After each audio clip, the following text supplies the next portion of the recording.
నమస్కారం, మీరు చూస్తున్నారు HN9 టీవీ. బ్రేకింగ్ న్యూస్ చూస్తున్నాం. కడప జిల్లా గోపవరం మండలం టీడీపీ జడ్పీటీసీ జయరామరెడ్డిపై వైసీపీ జడ్పీటీసీ అభ్యర్థి వేణు అనుచరుడు దాడి చేసినట్లు సమాచారం.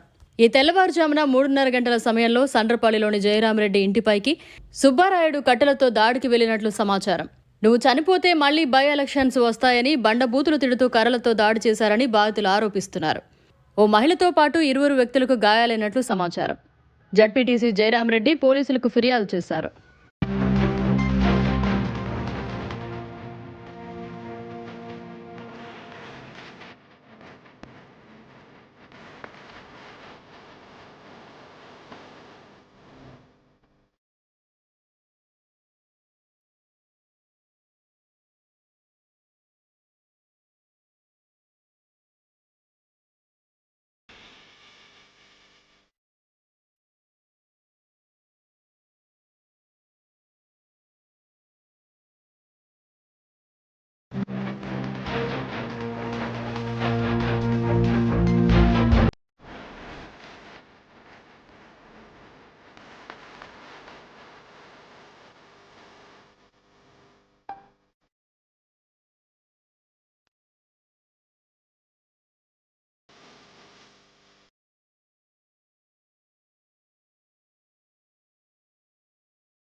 సాయంత్రం నుంచి సుమారు 8-9 గంటల నుంచి తిరుగుతూ ఉన్నాడు. మా ఇంటికాడ నుంచి తిరుగుతూ ఉంటే ఆయన మాటలు వేసుకున్నాడు కదా, మర్చికుండా ఆయనకు పనుకొని నిద్రపోతా. మేము వాకిలు వేసుకుని నిద్రపోతాండి. ఏందో లేదు మేము ఏం బలకలేదు. ఆయన మళ్ళా వాళ్ళ అక్కలు ఇంటికి కలబడి కొట్టే తల్లికి వాళ్ళు భూబేగాలు ఇస్తలకి ఏందో భూబేగా వాకిలు ఇస్తలకి ఆయన ఈయన కలబడి కొట్టి చంపుతాము అని చెప్పి. ఎవరమ్మా ఎవరమ్మా కొట్టింది? వాడు కొండస్పల్లి సుబ్బారాయుడు. వాడిని కొంతమంది ఎక్కువ నేర్పించి పంపించింది సార్. వాడు మా ఇంటి మీదకి ఆయన నోరు లేదు, ఆయన ఏం మాట్లాడాడు. ఆయన మీరు ఎంత తిట్టినా ఆయన బయటికి రాలే. వాళ్ళ అక్క మీద మీరు కలబడండి, అప్పుడు బయటకు వచ్చాడు. ఆమెను కొట్టండి అని చెప్పి అది మేము ఎంతసేపు లీకుండా ఉండేది. వాళ్ళ అక్క ఇంటి మీదకి కలపండి. వాళ్ళ అక్క ఇంటి మీదకి పోతే వచ్చాడు కదా, అప్పుడు లేచి అందుకు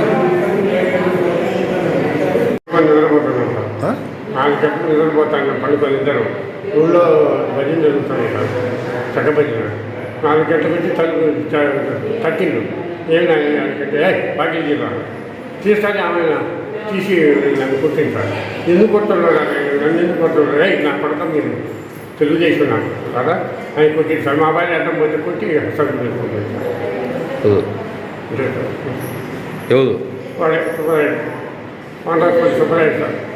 కోనరాజపల్లి సుబ్బరాయుడు సార్. పాపం వరంగా కొట్టింది సార్ నన్ను. అలా ఏమనలేదు సార్, నేను మాట్లాడలేదు కదా. 3:50 సార్ మేమే వరకు మళ్ళీ మేము బయటకు పోతాం. మరిన్ని అప్డేట్స్ కోసం మన HN9 టీవీ ఛానల్ని సబ్స్క్రైబ్ చేసుకోండి.